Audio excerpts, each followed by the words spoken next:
รับคำร้องกรณีที่กกต.ยื่นเพื่อที่จะให้ศาลรัฐธรรมนูญพิจารณาในการยุบพรรคก้าวไกล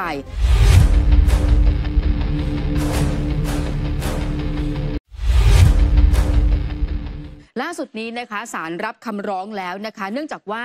ศาลพิเคราะห์แล้วว่ามีพยานหลักฐานที่ควรเชื่อได้ว่าพรรคก้าวไกลนั้น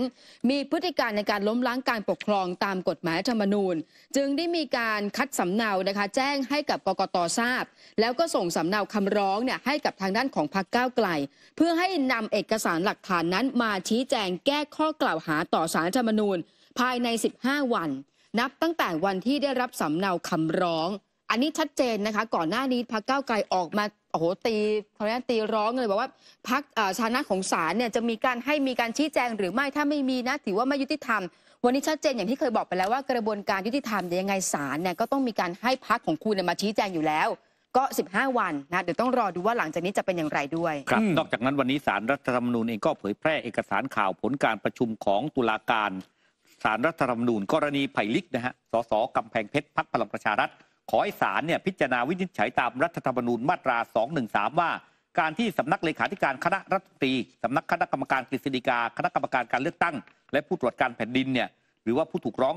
ให้ความเห็นทางกฎหมายเกี่ยวกับคุณสมบัติและลักษณะต้องห้ามตามรัฐธรรมนูญมาตรา 160 วงเล็บ 7ทำให้ไม่สามารถรับการแต่งตั้งให้ดำรงตำแหน่งรัฐมนตรีช่วยว่าการกระทรวงพาณิชย์เป็นการกระทำที่ไม่ชอบด้วยหลักนิติธรรมจำกัดสิทธิและเสรีภาพขัดหรือแย้งต่อรัฐธรรมนูญมาตรา 3 วรรค 2 และมาตรา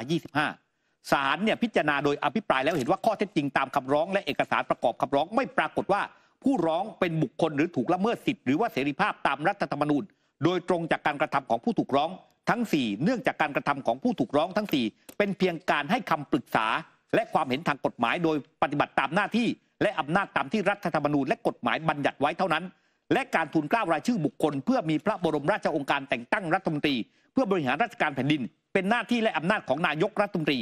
กรณีไม่เป็นไปตามพระราชบัญญัติประกอบรัฐธรรมนูญว่าด้วยวิธีพิจารณาของศาลรัฐธรรมนูญพ.ศ. 2561 มาตรา 46 วรรค 1ดังนั้นผู้ร้องไม่อาจยื่นคำร้องดังกล่าวตามรัฐธรรมนูญมาตรา 213 ได้ศาลจึงมีมติเป็นเอกฉันท์ไม่มีคำสั่งไม่รับคำร้องไว้พิจารณาครับคืออันนี้น่าสนใจนะครับคือไผ่ลิกเขาถูกหน่วยงาน4หน่วยงานก็คือสำนักเลขาธิการสำนักเลขาคณะรัฐมนตรีกฤษฎีกากกต.และผู้ตรวจการแผ่นดินบอกว่าเขาน่าจะมีคุณสมบัติลักษณะต้องห้ามไม่ให้ดำรงตำแหน่งเขาจึงไปร้องศาลรัฐธรรมนูญทีนี้ศาลรัฐธรรมนูญบอกว่าคุณไผ่ลิกคุณไม่เข้าข่ายถูกละเมิดสิทธิหรือเสรีภาพเลยเพราะผู้ถูกร้องทั้ง4ให้คำปรึกษากับความเห็นทางกฎหมายเท่านั้นสิทธิ์ในการแต่งตั้งรัฐมนตรีอยู่ที่นายกรัฐมนตรีดังนั้นยกคำร้องแต่สิ่งที่ต้องคิดต่อคือคุณไผ่ลิกตามที่คุณธรรมนัสบอกคือจะเป็นรัฐมนตรีช่วยพาณิชย์นานแล้วทีนี้แล้วนายกจะกล้าแต่งตั้งไหมนี่แหละมันอยู่ตรงนี้คือไม่ได้หมายความว่าคุณไผ่ลิกจะผิดไม่ผิดอะไรยังไงนะแต่คำแนะนำจาก4หน่วยงานเขาค้ำอยู่แล้วว่าเขาเข้าข่ายต้องห้ามแต่นายกจะตั้งหรือไม่ตั้งเป็นสิทธิ์ของนายกแต่เมื่อระฆังยกแรกดังขึ้น9:30 นาทีวันนี้ปรากฏว่าคนที่ขึ้นนะครับในฐานะผู้นำฝ่ายค้านอภิปรายคนแรกชัยธวัฒน์ตุลาธนนะครับหัวหน้าพรรคก้าวไกลเริ่มด้วยการอ่านญัตติที่ยื่นอภิปรายจากนั้นก็บอกว่าหลังการเลือกตั้งประชาชนก็คาดหวังว่าจะได้ผู้นำประเทศคนใหม่ที่ต่างไปจากผู้นำหลังการรัฐประหารแต่ผ่านไปกลับพบว่าเราได้นายกที่ไร้วุฒิภาวะไปอีกแบบหลายครั้งท่านสับสนว่าท่านเป็นใครมีอำนาจทำอะไรได้บ้างขาดภาวะผู้นำในการสร้างความเชื่อมั่นและความชัดเจนในทิศทางของรัฐบาลลองไปฟังบางช่วงบางตอนที่ชัยธวัฒน์ตุลาธนนั้นขึ้นอภิปรายคนแรกครับหลังการเลือกตั้งประชาชนต่างคาดหวังว่าเราจะได้ผู้นำประเทศคนใหม่ที่ต่างไปจากท่านผู้นำหลังการรัฐประหารเวลาผ่านไปเรากลับพบว่า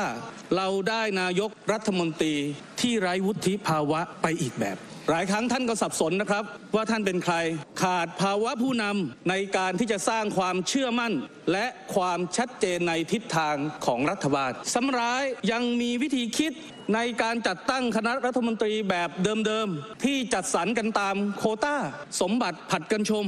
การดำเนินนโยบายที่สับสนคิดไปทำไปนโยบายเรือธงของรัฐบาลขาดยุทธศาสตร์และแนวทางที่ชัดเจนเป็นรูปธรรมเรากลับเห็นการส่งเสริมระบบเศรษฐกิจที่ผูกขาดหรือเอื้อประโยชน์ต่อทุนใหญ่หลายนโยบายแอบอ้างประชาชนบังหน้าแต่เบื้องหลังเนื้อในกลับเต็มไปด้วยการช่อฉนเชิงนโยบายเปิดทางให้รัฐมนตรีและพวกพ้องแสวงหาผลประโยชน์โดยมิชอบอย่างน่าละอายครับนี่ยกแรกนะฮะหลังจากนั้นชัยธวัฒน์ก็ต่อนะครับบอกว่าประชาชนเนี่ยคาดหวังเห็นการปฏิรูปทางการเมืองให้เป็นประชาธิปไตยมากขึ้นรัฐบาลชุดใหม่ตอนเริ่มจัดตั้งก็แถลงด้วยความมั่นใจจะผลักดันให้เกิดการทำประชามติเพื่อให้ประชาชนเข้ามาทำรัฐธรรมนูญฉบับใหม่โดยเร็วผ่านไป7 เดือนชัยธวัฒน์บอกว่ามันยังวกยังวนอยู่เหมือนเดิมเลยครับเมื่อวิเคราะห์อย่างละเอียดแล้วกลับพบว่าหากมีการจัดทำรัฐธรรมนูญฉบับใหม่ได้ทันจริงในรัฐบาลสมัยนี้เราก็อาจจะได้รัฐธรรมนูญนะครับฉบับใหม่ที่แต่ไม่ไว้วางใจประชาชนเหมือนเดิมพี่น้องประชาชนคาดหวังว่าหลังการเลือกตั้งหลังมีรัฐบาลใหม่จะเห็นการฟื้นฟูสิทธิเสรีภาพจะเห็นการคลี่คลายความขัดแย้งทางการเมืองที่สืบเนื่องมาอย่างยาวนานเรากลับพบว่ากระบวนการนิติสงครามยังดำเนินต่อไป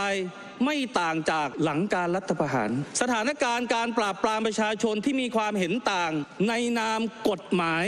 ยังไม่เปลี่ยนแปลงสิทธิเสรีภาพของสื่อมวลชนเริ่มมีสัญญาณว่าถูกคุกคามแทรกแซง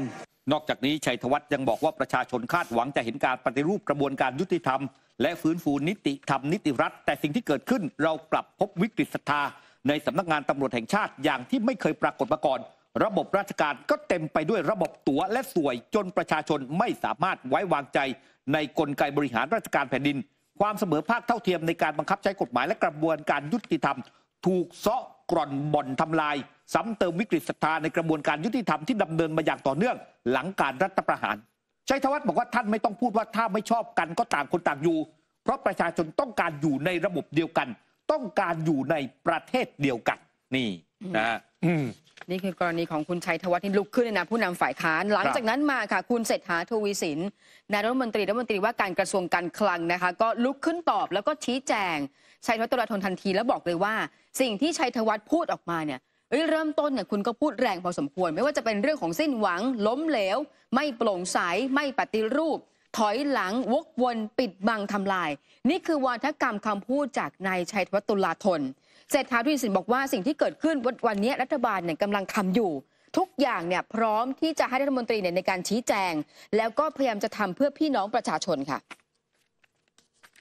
นะครับเมื่อกี้ท่านก็เริ่มต้นมาก็พูดแรงพอสมควรนะครับไม่ว่าจะเป็นเรื่องของสิ้นหวังล้มเหลวนะครับไม่โปร่งใสไม่ปฏิรูปนะครับถอยหลังวกวนปิดบังทำลายนะครับแต่ว่ามันก็มีอีกด้านหนึ่งเหมือนกันนะครับไม่ว่าจะเป็นเรื่องของมีหวังสำเร็จนะครับสิทธิพัฒนาแทนที่จะเป็นปฏิรูปนะครับต่างๆเหล่านี้ถอยหลังก้าวหน้าวกวนเราก็เดินหน้าไปปิดบังเราก็มีความโปร่งใสนะครับผมเชื่อว่าหลายๆอย่างที่รัฐบาลนี้ทำอยู่ก็พยายามทำให้เป็นเรื่องของบวกเป็นเรื่องของอนาคตเป็นเรื่องของแสงสว่างที่พี่น้องประชาชนจะได้เห็นนะครับแต่ก็ไม่เป็นไรครับถ้าเกิดท่านยังมีข้อกังขาอยู่เรื่องของการปิดบังไม่โปร่งใสไม่สำเร็จถดถอยก็บอกมานะครับผมเชื่อว่ารัฐมนตรีทุกท่านในที่นี้พร้อมที่จะชี้แจงจากการที่เราทำงานมา6 เดือนนะครับแล้วก็มาร่วมสนับสนุนท็อปนิวส์นำเสนอความจริงได้แล้ววันนี้เพียงกดปุ่ม Super Thanks แล้วเลือกจำนวนเงินตามที่ต้องการได้เลยครับขอบคุณครับ